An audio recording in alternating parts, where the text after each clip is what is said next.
Hi, welcome to Julius Bar. Today we're gonna mix an original Suze based cocktail.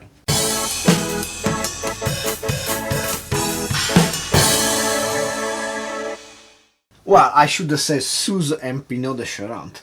Anyway, I recently acquired this Suze gentian liqueur, and yesterday I was trying out some cocktails, and I tried out the Kaiser Suze, which is 3 dashes of orange bitters and equal parts 45 milliliters of Suze and dry vermouth.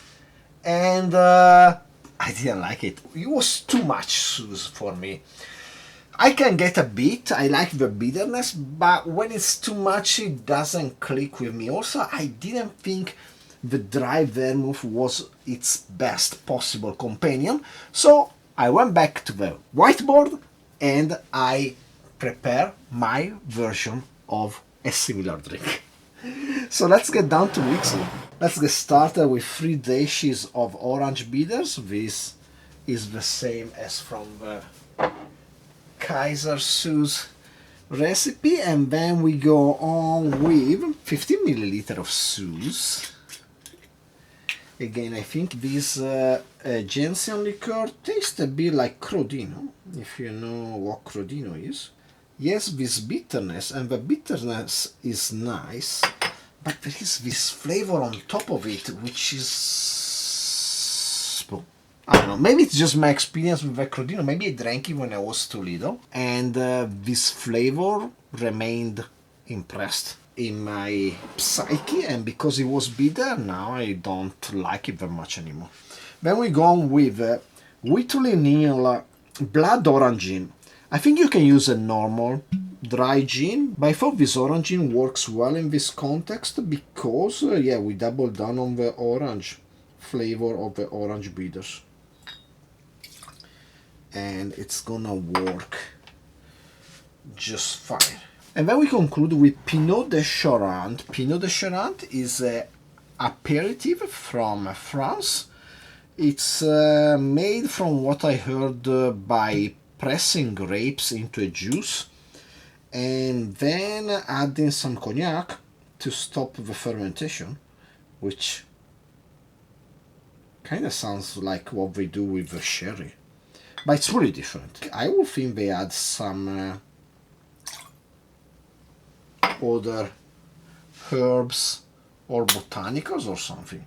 Still don't know much about Pineau de Charentes. If you're French, which I doubt you are, I don't think I have any French viewer. But if you know anything more about Pineau de Charentes, please let me know, because Wikipedia and so, they are not that helpful when you come to these specific liqueurs, or in this case aperitif from a specific region of the world.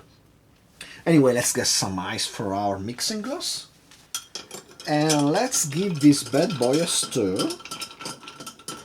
I didn't tell you what I like to call this cocktail. I think I would like to call this the Suze and the Banshees. Actually, I think somebody used the name before, because a search for Suze and the Banshees gave one result of the cocktail menu from a few years ago, but there are no other specification or pictures of anything about this cocktail, so I guess I'm gonna use the Suze and the Banshees too.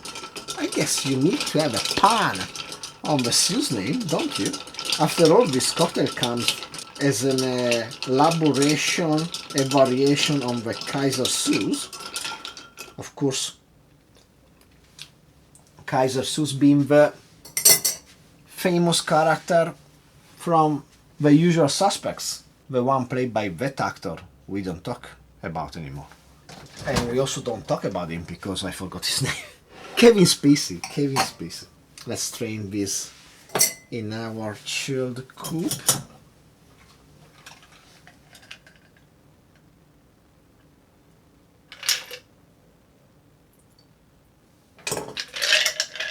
And there you go, a Suze and the Banshees.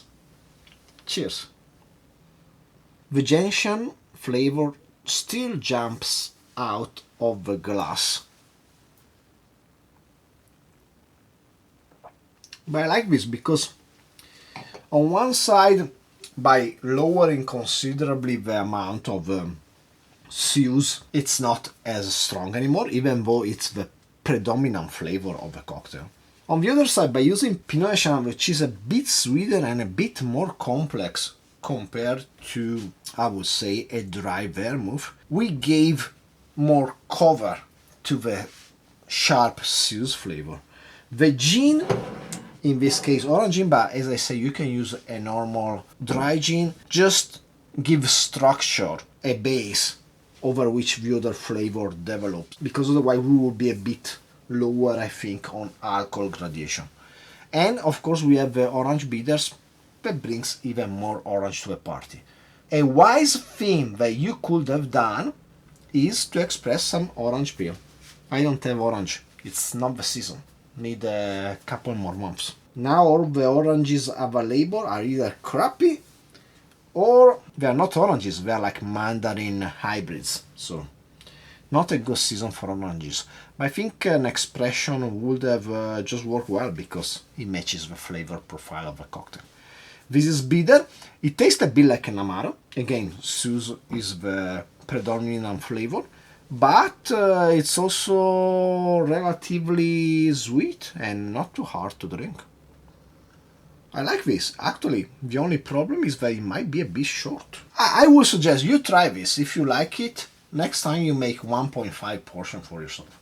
Because yeah, this one is a bit short, I would think. Anyway, I hope you enjoyed the video. Please like, subscribe, comment down below, share with anybody you like and don't like. Steal yourself another Pinot de Charentes cocktail. And hopefully, I will see you next time. Cheers.